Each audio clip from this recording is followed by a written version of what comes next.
सादर जय श्री कृष्ण मित्रों, आप सभी का बहुत बहुत स्वागत है आपके अपने ही चैनल एस्ट्रो गुरुजी में। मित्रों, यदि आपने अभी तक हमारे चैनल को सब्सक्राइब यदि नहीं किया हो तो अभी सब्सक्राइब कर लें और बेल आइकन को अवश्य दबाएं, जिससे हमारे अगले आने वाले नए वीडियो की नोटिफिकेशन सबसे पहले आपके पास पहुंचे। आप नित्य नई नई ज्ञानवर्धक जानकारियां व नित्य का राशिफल हमारे चैनल से प्राप्त करते रहें। तो मित्रों, आज आपको हम सुनाने जा रहे हैं अति पुण्यदायिनी गुरु प्रदोष की व्रत कथा। तो दिनांक 18 जून 2020 गुरुवार के दिन है गुरु प्रदोष व्रत। इस दिन जो भी स्त्री पुरुष इस व्रत को श्रद्धा के साथ करते हैं और श्रद्धा पूर्वक इस व्रत कथा को श्रवण करते हैं, उन्हें अनंत गुना फलों की प्राप्ति हो जाती है। धर्म, अर्थ, काम, मोक्ष फलों के साथ ही भगवान शिव एवं माता पार्वती जी का विशेष आशीर्वाद उन्हें मिलता है, जिससे उनकी मनोकामनाएं शीघ्र पूरी हो जाती है। तो मित्रों, पूरे वीडियो को आप ध्यानपूर्वक देखेंगे तभी इसका संपूर्ण फल आपको मिलेगा। तो हमारे हिंदू धर्म शास्त्रों में प्रत्येक व्रत त्योहार के साथ कोई न कोई कथा अवश्य जुड़ी होती है। व्रत त्योहार की पूजा के पश्चात उसके महात्म्य की कथा अवश्य सुनना अथवा पढ़ना चाहिए। इसके बिना व्रत अधूरा ही माना जाता है। तो महाभारत के युद्ध के बाद युधिष्ठिर ने भगवान श्री कृष्ण जी से प्रश्न किया था कि हे देव, कथा श्रवण के बिना व्रत अधूरा क्यों माना जाता है। इस पर भगवान श्री कृष्ण जी ने मुस्कुराते हुए उत्तर दिया कि हे धर्मराज, जब भी कोई व्रत या त्योहार संपन्न किया जाता है उसकी कथा का श्रवण या पठन करना आवश्यक होता है, क्योंकि कथा उस व्रत या पर्व के महत्व और उसके महात्मा का गुणगान करती है। यदि किसी के व्रत के संबंध में तुम्हें जानकारी ही नहीं होगी कि वह क्यों, कब, कैसे किया जाता है, तो उसके पूर्ण प्रभाव से तुम हमेशा के लिए वंचित रह जाओगे और उसका फल भी तुम्हें नहीं मिल पाएगा। इसलिए कथा के बिना व्रत अधूरा ही माना जाता है। कथा से मन पवित्र होता है। यह हमें उस देवता से सीधे जुड़ने का अवसर प्रदान करती है। तो कथा सुनने से अनंत गुना फलों की प्राप्ति होती है और व्रत का संपूर्ण फल मिल जाता है। तो गुरु प्रदोष की व्रत कथा इस प्रकार से है। गुरु प्रदोष व्रत कथा के अनुसार एक बार इंद्र और वृत्तासुर की सेना में घनघोर युद्ध हो गया था। देवताओं ने दैत्य सेना को पूरी तरह से नष्ट भ्रष्ट कर दिया था। तो यह सब देख करके वृत्तासुर अत्यंत क्रोधित हो गया और स्वयं युद्ध के मैदान में उतर आया था। उसके भयानक स्वरूप को देख करके देवता भयभीत हो गए और अपने प्राण बचाने के लिए अपने देवगुरु बृहस्पति की शरण में जा पहुँचे। बृहस्पति उनसे कहते हैं कि पहले मैं तुम्हें वृत्तासुर का वास्तविक परिचय दे दूं। वृत्तासुर जो है बड़ा ही तपस्वी और कर्मनिष्ठ है। उसने गंधमादन पर्वत पर घोर तपस्या करके शिव जी को प्रसन्न किया है। पूर्व समय में वह चित्ररथ नाम का एक राजा था। एक बार वह अपने विमान से कैलाश पर्वत पर चला गया था।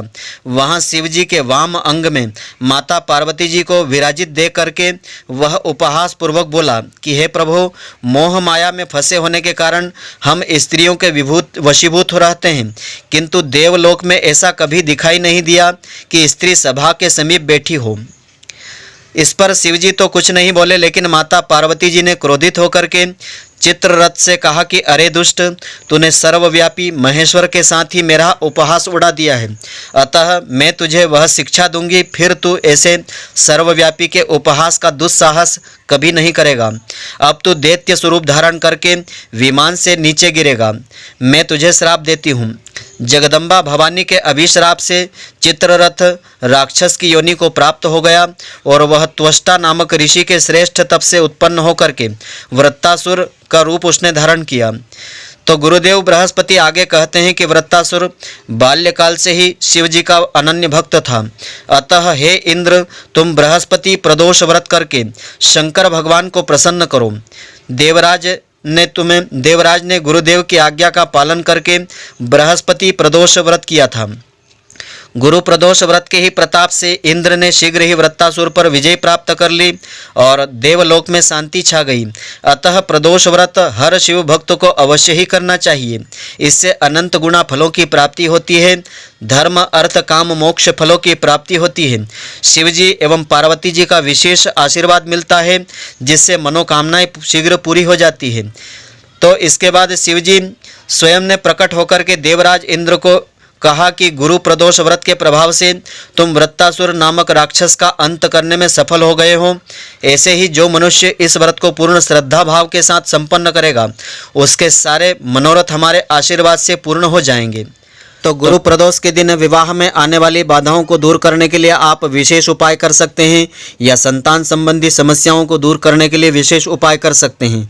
गुरु प्रदोष के व्रत से दाम्पत्य जीवन भी सुखी रहता है। तो यदि आपका विवाह नहीं हो पा रहा है, हर बार कोई न कोई रुकावट आपको आती है या फिर अब तक संतान सुख से आप वंचित हैं, तो आपको गुरु प्रदोष का व्रत अवश्य ही करना चाहिए। गुरु प्रदोष का व्रत सभी कामनाओं को पूर्ण करने वाला व्रत है। तो आजकल की सबसे बड़ी समस्या है समय पर विवाह का नहीं होना। अनेक युवक युवतियां वर्तमान में इस समस्या से जूझ रहे हैं। किसी न किसी कारण से उनका विवाह टलता जा रहा है और वे विवाह की सामान्य उम्र भी पार कर जाते हैं। इसका कारण उनकी कुंडली के ग्रह दोष होते हैं। यदि कुंडली में विवाह के लिए योग्य ग्रहों की स्थिति सही नहीं होती है तो लाख कोशिश करने के बाद भी विवाह नहीं हो पाता है। लेकिन यदि सही और सटीक उपाय कर लिया जाए तो विवाह संबंधी सारी बाधाएं दूर हो जाती है। तो जन्म कुंडली में विवाह का प्रमुख कारक ग्रह देवगुरु बृहस्पति होता है। बृहस्पति को ठीक करके विवाह की बाधाओं को दूर किया जा सकता है। इसके लिए कुछ दिन विशेष होते हैं जिन पर यदि उपाय या व्रत आदि किए जाए तो तुरंत लाभ मिलता है। ऐसा ही एक शुभ व्रत होता है गुरु प्रदोष का व्रत। प्रदोष व्रत प्रत्येक माह में 2 बार आता है और प्रत्येक व्रत का अपना एक अलग महत्व होता है। लेकिन गुरुवार के दिन यदि प्रदोष आ जाए तो यह ऐसे युवक युवतियों के लिए सबसे उत्तम अवसर होता है जब यह व्रत करके वे अपने विवाह में आने वाली बाधाओं को स्वयं दूर कर सकते हैं। यह व्रत केवल विवाह सुख ही नहीं देता है बल्कि निःसंतान दंपतियों को उत्तम संतान सुख प्रदान करने वाला व्रत है। इस दिन भगवान शिव का व्रत करने वालों की सारी मनोकामनाएं पूरी हो जाती है। तो कैसे करना चाहिए प्रदोष व्रत की पूजा? प्रदोष के दिन व्रत करने वाले को सूर्योदय से पहले उठ करके नित्य कर्मों से निवृत्त होकर के साफ स्वच्छ सफ़ेद या पीले वस्त्र पहनना चाहिए और अपने पूजा स्थान की साफ सफाई करके हाथ में थोड़े से पुष्प अक्षत और एक सिक्का लेकर के जल लेकर के प्रदोष व्रत का आपको भगवान के सामने संकल्प लेना चाहिए और शिव जी के सहित संपूर्ण शिव परिवार की श्रद्धापूर्वक पूजन अर्चन करना चाहिए। दिन भर आपको निराहार रहना चाहिए और शाम को प्रदोष काल में भगवान शिव जी का पंचोपचार से यानी 5 प्रकार से आपको पूजन करना चाहिए। गुरु प्रदोष की व्रत कथा को अवश्य ही श्रवण करना चाहिए। पूजा में बिल्व पत्र, धतूरा, आंकड़े के पुष्प आदि का प्रयोग जरूर आपको करना चाहिए क्योंकि इनको अर्पण करने से भगवान शिव जी की विशेष कृपा मिलती है। और नैवेद्य में दूध से बनी मिठाई का भोग अवश्य लगाना चाहिए। उसके ऊपर बिल्व पत्र अर्पण करना चाहिए और जल फेरना चाहिए। कर्पूर से आपको आरती उतारना चाहिए और भगवान शिव जी पार्वती जी को, शिव परिवार को पुष्पांजलि अर्पण करना चाहिए। हाथ जोड़ करके क्षमा याचना करना चाहिए और अपनी मनोकामना उनसे कहना चाहिए। तो जिन युवक युवतियों का विवाह नहीं हो पा रहा है वे गुरु प्रदोष का व्रत का संकल्प लें। व्रत के दिन सूर्योदय के समय पीतल के लोटे में शुद्ध जल में हल्दी, गुड़, थोड़ी सी चने की दाल डाल लेवें और इसे केले के पेड़ की जल में अर्पण करें। कच्चे सूत को हल्दी में रंग करके केले की जड़ के तने पर 7 फेरे लगाते हुए लपेटें। इसके बाद वहीं पर गाय के शुद्ध घी का दीपक जलावें और पीले रंग के आसन पर बैठ करके बृहस्पति स्तोत्र का 7 बार श्रद्धापूर्वक पाठ करें। यह स्तोत्र जो है बाजार में उपलब्ध हो जाता है। और पुनः घर वापस आते समय केले के पेड़ की जड़ से थोड़ी सी मिट्टी लेकर के उसका तिलक स्वयं के मस्तक पर लगावें और भगवान विष्णु जी का स्मरण करें। तो इससे शीघ्र ही विवाह के मार्ग खुल जाते हैं, विवाह में आने वाली बाधाएं दूर हो जाती हैं। तो आपको ध्यान रखना चाहिए इस दिन पीले वस्त्र ही आपको पहनना चाहिए। तो उत्तम संतान प्राप्ति के लिए गुरु प्रदोष व्रत कैसे करना चाहिए? जिन दंपतियों के विवाह को लंबा समय हो गया है, संतान नहीं हो पा रही है, तो वे गुरु प्रदोष का व्रत अवश्य करें। फिर किसी ऐसे शिव मंदिर में आपको जाना चाहिए कि पूरा शिव परिवार वहाँ हो, मतलब वहाँ शिव जी के अलावा माता पार्वती जी, गणेश जी, कार्तिकेय जी, नंदी की प्रतिमा हो। ऐसे शिव मंदिर में समस्त पूजन सामग्री लेकर के जाएं। शिव जी का अभिषेक केसर मिले हुए दूध से करें और बाकी शिव परिवार को जल से पंचामृत से स्नान करावें, पूजन करें। शुद्ध घी का दीपक जला करके गणपति संतान स्तोत्र का बैठ करके पाठ करें। यह बाजार में उपलब्ध हो जाता है। मिठाई का नैवेद्य अर्पण करें। तो इससे शीघ्र संतान का सुख प्राप्त होता है। और अन्य उपाय इस प्रकार से इस दिन कर सकते हैं। गुरु प्रदोष का व्रत अनेक सुख सौभाग्य संपत्ति प्रदान करने वाला होता है, दाम्पत्य जीवन को सुखी बनाने वाला होता है। यदि आप लक्ष्मी सुख पाना चाहते हैं, देवी लक्ष्मी जी की विशेष कृपा पाना चाहते हैं, तो गुरु प्रदोष के दिन स्नान के जल में केसर या केवड़े का इत्र डाल करके उससे आपको लक्ष्मी जी का नाम स्मरण करते हुए स्नान करना चाहिए। इससे देवी लक्ष्मी जी की विशेष कृपा आपको मिलती है, धन संपदा की आपके पास कमी नहीं रहती है। और अगला उपाय इस प्रकार से है, इस दिन पीले वस्त्र धारण करके भगवान विष्णु जी और माता लक्ष्मी जी की पूजा श्रद्धा पूर्वक आपको करना चाहिए, जोड़े सहित पूजन करना चाहिए।